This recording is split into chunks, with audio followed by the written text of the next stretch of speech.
Bismillahirrahmanirrahim. Assalamualaikum warahmatullahi wabarakatuh. Waalaikumsalam warahmatullahi wabarakatuh.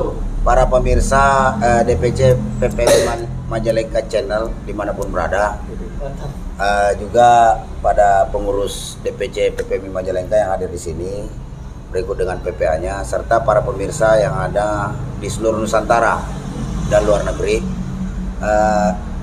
Kita tadi udah diskusi lah panjang lebar dengan kawan-kawan dari tadi siang, konsolidasi terkait masalah rencana aksi 1 juta buruh dalam tuntutannya, yaitu mencabut Undang-Undang Omnibus Law tanpa syarat. Kenapa hal ini terjadi? Karena sudah berbagai cara kaum buruh sudah gunakan. Demo udah berkali-kali juga tidak ditanggapi. Kemudian kawan-kawan yang mengajukan judicial review di Mahkamah Konstitusi juga dikadalin karena putusannya inkonstitusional bersyarat, gitu kan. Juga beberapa kali ada kawan-kawan kita yang keluar masuk istana, lakukan lobby-lobby dengan presiden. Buktinya malah PP 34, 35, 36, 37 yang merupakan turunan daripada Undang-Undang Omnibus Law ini tetap diberlakukan. Betul. Jadi saya pikir segala daya upaya kita sudah laksanakan. Kita mulai dari cara persuasif, ya kan, sedikit memberikan tekanan melalui aksi juga tidak dapat tidak mendapat respon bagus daripada pemerintah. Bahkan apalagi ini sebelum disahkan juga kawan-kawan mahasiswa juga sudah begitu banyak membantu masif ya. Betul. Dalam melakukan penolakan terhadap Undang-Undang Omnibus Law. Namun celakanya ya kita kaum buruh dan rakyat Indonesia terpaksa menikmati hasil daripada kebijakan Presiden Joko Widodo, yaitu tetap mengesahkan melalui DPR, mengesahkan Undang-Undang Omnibus Law itu diketuk tengah malam. Walaupun sudah dinyatakan inkonstitusional diprotes oleh banyak pihak, namun tetap diberlakukan dengan alasan untuk mempermudah investasi. Perlu pemerintah dan DPR ketahui bahwa kami Serikat Pekerja, Serikat Buruh seluruh Indonesia ini bukan anti investor, Pak. Bukan anti terhadap investasi. Justru kita bersyukur kalau investasi banyak untuk datang ke Indonesia karena mampu menciptakan lapangan kerja. Jangan karena dasar ingin memudahkan investasi itu datang, atau kaum investor itu datang menginvestasikan dananya di negeri kita, lantas pemerintah dan DPR ini menggadaikan harkat martabat juga kehormatan rakyat Indonesia. Betul.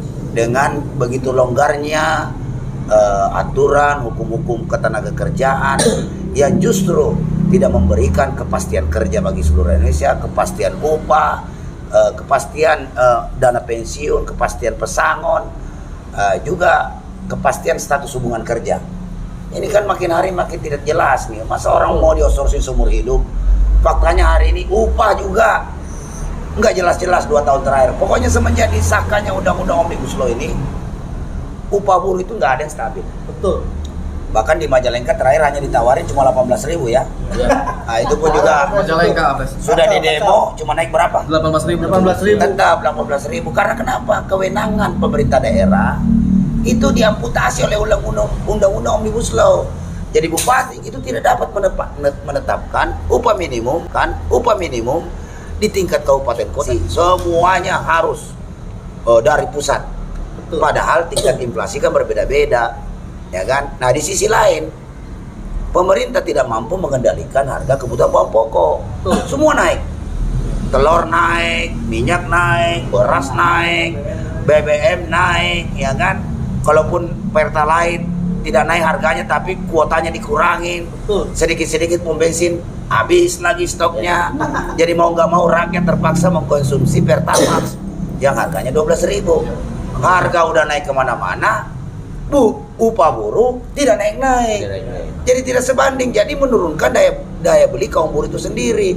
Ketika daya beli sudah turun, harga semakin tinggi, kesulitan pangan itu terjadi di mana-mana, mengakibatkan inflasi. Kalau sudah mengakibatkan inflasi yang membahayakan status ekonomi bangsa Indonesia, ya kan? Seharusnya pemerintah mampu memberikan regulasi-regulasi yang memudahkan itu semua. Ini malah enggak, malah memberikan karpet merah kepada mafia-mafia minyak goreng. Buktinya mafia-mafia minyak goreng ya kan? Dari kartel-kartelnya aja yang keuntungannya nilep uang negara aja sampai puluhan triliun rupiah, ya kan? Sekarang belum ada tuh yang benar-benar ditangkap, ya kan? Betul. Malah aktivis yang digebukin, Ya. ya kan? Ya kan, para pejuang-pejuang rakyat yang dipukuli, mafia-mafia minyak goreng dilindungi. Ini kan bentuk-bentuk ketidakadilan. Belum lagi begitu banyak lagi kejadian-kejadian oknum-oknum dilakukan oleh aparat yang menciptakan ketidakadilan bagi rakyat Indonesia. Dan ini kondisi sangat berbahaya sekali. Semua ini terakumulasi. Ini akibat dampak daripada kebijakan undang-undang Omnibus Law tersebut. Belum lagi petani sawit yang hari ini harganya malah harga TBS itu hampir cuma Rp600.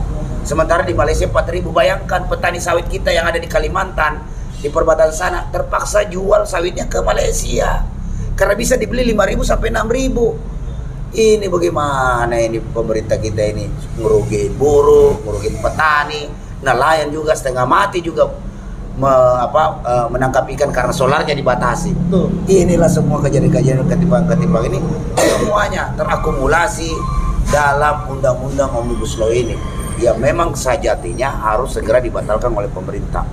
Undang-undang Omnibus Law ini bukan pro kepada rakyat, tapi pro kepada kaum pemodal dan oligarki-oligarki yang ingin terus mencengkramkan kuku-kukunya di negara kesatuan Republik Indonesia.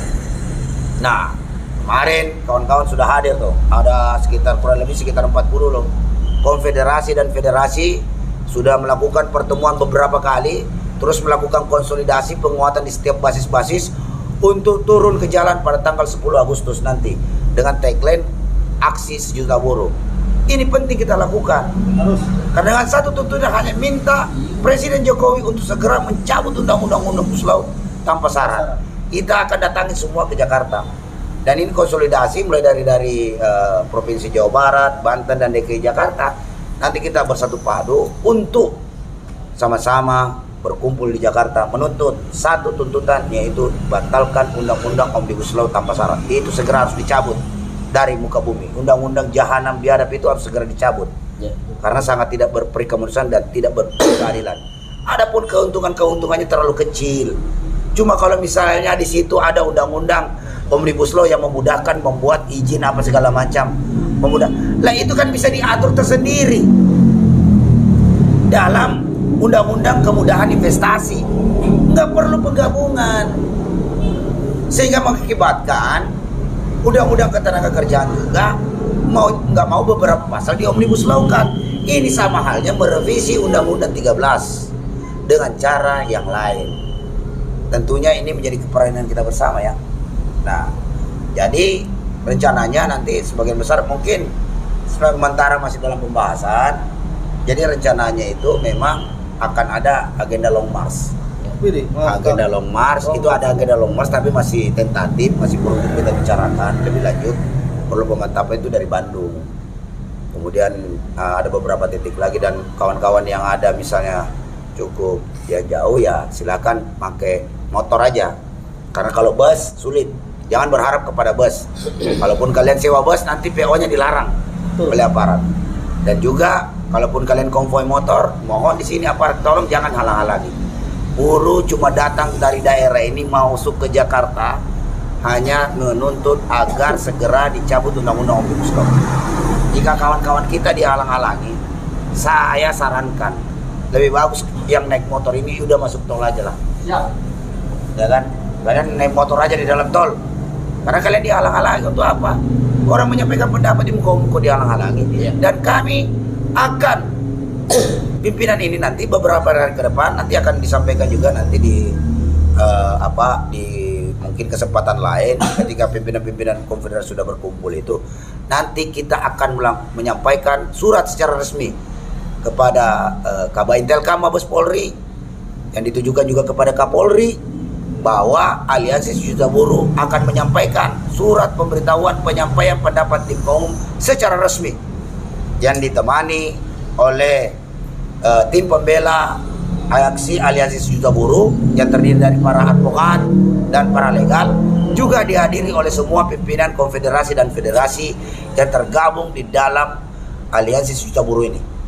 Jadi kita terbuka menyampaikan bahwa aksi aliansi sejuta buruh ini dilaksanakan secara konstitusional, ya kan? Yang diatur undang-undang tentunya Undang-Undang 9 tahun 98 tentang penyampaian kemerdekaan menyampaikan pendapat di muka umum, sesuai juga dengan Undang-Undang 21 2000 tentang serikat pekerja serikat buruh, di mana serikat pekerja serikat buruh dapat melakukan mobilisasi atau melakukan mogok kerja secara nasional. Diatur di situ, juga diatur dalam Undang-Undang 13 tahun 2003 tentang ketenagakerjaan, bagaimana mekanisme mogok kerja. Jadi diharapkan kepada seluruh buruh, federasi apapun, konfederasi apapun, juga dia di tingkat perusahaan, SPTP misalnya, atau serikat pekerja mandiri, atau serikat pekerja di tingkat perusahaan besar kecil, ayo kita sama-sama, ini nasib kita sama. Betul. Mau Anda berserikat atau tidak berserikat, tetap akan mengalami dampak daripada Undang-Undang Omnibus Law ini. Dan kepada bapak-bapak yang jajaran direktur ke bawah, baik itu general manager, manager, supervisor, foreman, staff, dan lain-lain sebagainya, Anda jangan bilang ini bukan urusan Anda. Betul. Ya kan? Betul, Pak Kapolres. Pesangon pensiun Anda itu terdistorsi oleh Undang-Undang Cipta Kerja ini, ya kan? Anda bisa kehilangan dana pensiun sampai 70% dari total yang seharusnya Anda terima. Bayangkan Anda puluhan tahun mengabdi di perusahaan itu, membesarkan perusahaan itu, ya kan, sampai bisa berdiri hari ini. Ketika kalian pensiun, kalian tidak mendapatkan hak yang seharusnya kalian dapat dengan jumlah yang pantas. Nah, ya kan, yang tadinya ada case yang kita dapat, yang tidaknya dia dapat sekitar 1,6 M. Nah, saat ini dia pensiun kaget juga, ternyata hanya menerima sekitar 300 juta. Jadi hilang kurang lebih hampir 70%. Nah, ini akibat Undang-Undang Omnibus Law. Jangan salah. Jadi kita harapkan dukungan semuanya lah, ya kan, semua pihak untuk mendukung ini. Dan bagi kawan-kawan yang merasa jauh untuk masuk ke Jakarta, silakan. Saran kita, Anda lebih bagus naik motor aja, konvoi motor. Yang bisa jalan kaki, yang bisa konvoi motor. Tapi kalau naik bus kayaknya kecil kemungkinan. Kenapa? Karena bisa jadi PO-PO-nya nanti digembosi lagi oleh, dilarang mengangkut buruh yang akan melakukan aksi ke Jakarta seperti kejadian-kejadian sebelumnya. Ketika ada aksi-aksi besar di Jakarta, semua PO bus tiba-tiba yang sudah di DP tiba-tiba nggak jadi, di cancel, nggak bisa lah. Jadi kan berantakan acara. Jadi sekarang kuatkan niat Anda, satu tekad, satu tujuan, masuk Jakarta. Yang bisa jalan kaki, yang bisa naik motor. Masuk semua Jakarta. Pada tanggal 10 Agustus kita sukseskan aksi aliansi sejuta buruh dengan tuntutan cabut Undang-Undang Omnibus Law tanpa syarat. Nah, karena perjuangan itu adalah pelaksanaan kata-kata. Mundur adalah pengkhianatan. Diam tertindas atau bangkit melawan. Nah, karena hidup ini pilihan. Anda mau jadi ahli menderita atau hidup mulia? Yang mulia pasti adalah para pejuang. Tidak mungkin para pengecut mulia, tidak mungkin. Itu tidak usjubedil. Jadi maka dari itu, sekali lagi dalam forum ini saya himbau kepada kawan-kawan buruh se-Majalengka, buruh di Cianjur, Cirebon, ya kan, Bandung, Garut, Tasik, Bogor, Depok, ya kan, Banten, DKI Jakarta, Karawang, Bekasi, Purwakarta. Ayo kita sama-sama semua kita turun ke jalan. Pada tanggal 10 Agustus kita kepung Jakarta dengan satu tuntutan, cabut Undang-Undang Omnibus Law, Undang-Undang Jangan itu tanpa syarat. Aliansi sejuta buruh bangkit. Aliansi sejuta buruh Bangkit. Aliansi sejuta buruh Hancur.